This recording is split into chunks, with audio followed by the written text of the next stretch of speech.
However, if you think of tears, they're a unique excretion that takes place at particular emotional moments.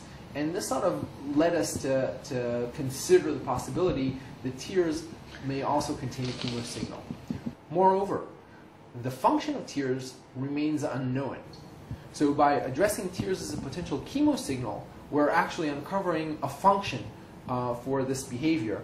And that's an aspect of this study that's particularly exciting to us. What did we find? This can be answered very simply.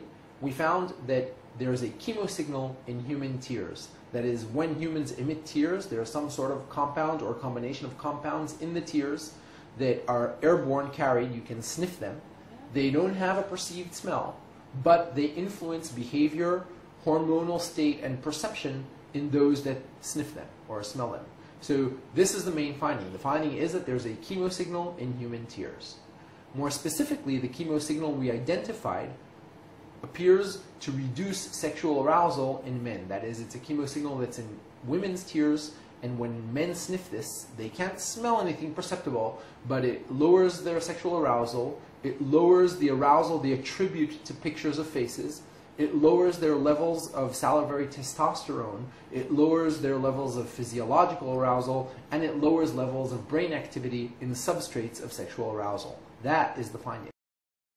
What we've identified in the context at least of sexual behavior is a chemical word that means no.